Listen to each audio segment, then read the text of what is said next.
Hi, I'm Jase. I'm Chris. And this is Wine Chat. And before we get started, Chris, I gotta know, where exactly have you been? Last time we saw you, you were interviewing Lady Hennessy. Well, Jase, let's just say Lady Hennessy and I had our time in the sun, but it just didn't work out, you know? I mean, I'm a Remy man. Sorry. You've been sitting at home playing Super Famicom eating cheese doodles again, haven't you? They're cheese curls? Not Right. doodles. I don't do doodles. So we're going to do a wine tasting today. By popular request, though we've had only a few episodes, people seem to like the blind tasting.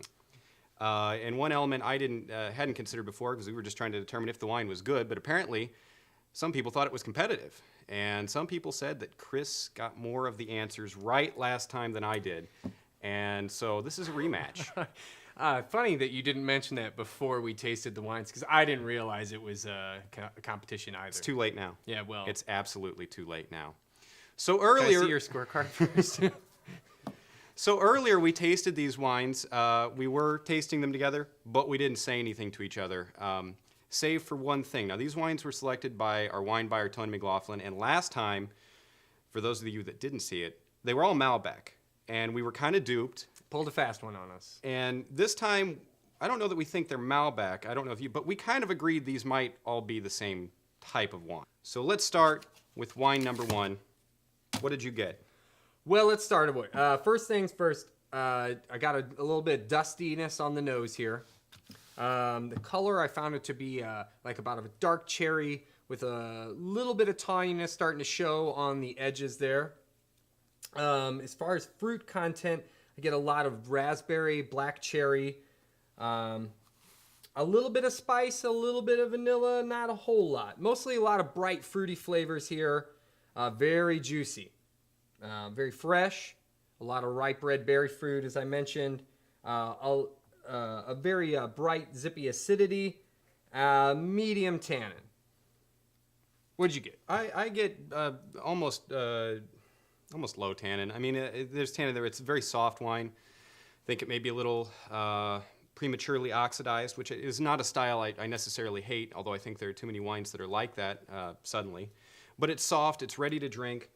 It's a little simple, and I got blackberry and cherry candy out of it. Now, this is not a wine that disgusts me by any means. No, I would drink this wine, and I think of all the three wines we've had, I would drink all of them. This was my least favorite ever so slightly, and I think this is fair, but I would give this maybe an 87, and I wrote here that I'm pretty sure it's Aussie Cab. I gave it 89 points. I found it to be pretty agreeable overall. I'm not sure. It could fall into so many categories. Definitely a New World wine, but I'm going with California Zin on this one. I think that's what we're looking at here. Well, let's see what it is. Yeah.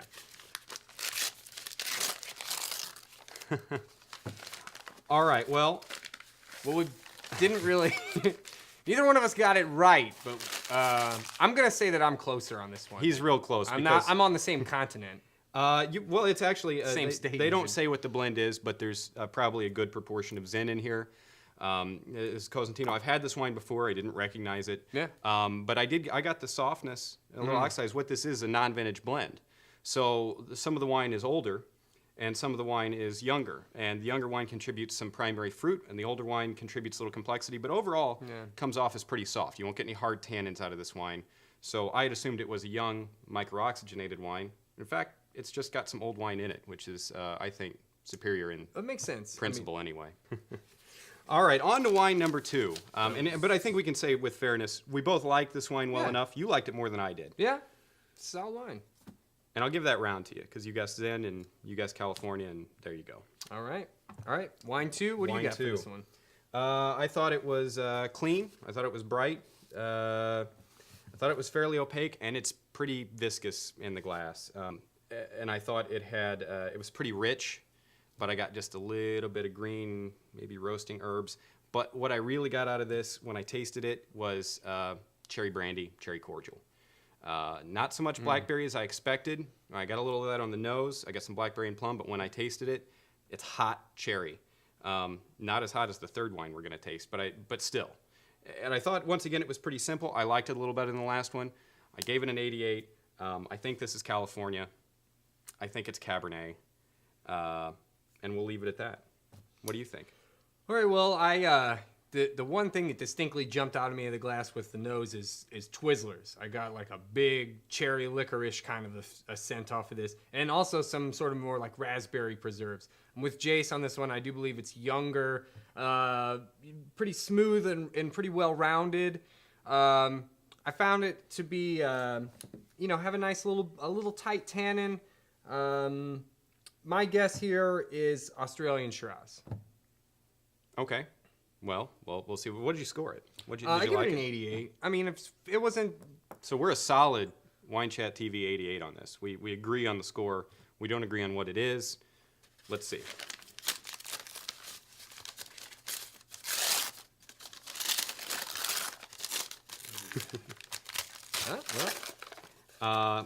Bliss Schoolhouse. This is another, I believe, non-vintage blend, as I'm assuming now that they all are. Guess what number 3 is? Does it even say what's in here? We would have to do a little research, I think, to find out what grapes are in this. And this is typical of these non-vintage blends. They don't really tell you what's in them. Typically, a lot of them contain a fair amount of Zin. And they're usually young and new wines. There you go. I'd say that's a draw, really. I mean, well, if I can say I thought it was California. Well, you're closer. Yeah, you're All right. closer to the mark. So, I'll give myself that one. You can have it. I'll let him have that one. What did you get on this one? Real fresh. Seems real young to me. A lot of acidity. More of the same red, ripe berry fruit. A softer and much less intense than the last wine. Very full, soft entry here. Some chalky, almost sort of minerality or kind of in the back. Tight. The back end has some bite on it. Let's see. I scored it I thought it was probably a Washington Merlot, and I also gave it 88 points like the last wine. I'm with you. I had actually written that I thought this was Washington Cab Blend. I disagree with you on a lot of points here, though. I think this wine doesn't really have a lot of chalky tannin. I think it's, once again, pretty round and soft. But these have all been pretty round and soft, so it can be harder to judge. But I don't think, if this is a non-vintage blend, I'm pretty surprised, because this seems fairly young to me still. Not because of tannin, just, if nothing else, because of color. We agree on that. I actually scored this in 89 to 90. I was really on the edge of 90 on this one. So if this is a non-vintage blend and it's cheap, then I think we really got something here. But I'll say this, I agree it was pretty hot. So let's see what we got.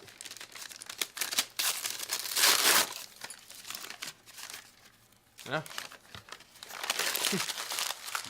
And just one last one to throw us way off the trail. Bogle Old Vine Zin, which is a common wine you can pick up anywhere, but I hope you buy it at internetwines.com because we've got a good price on it.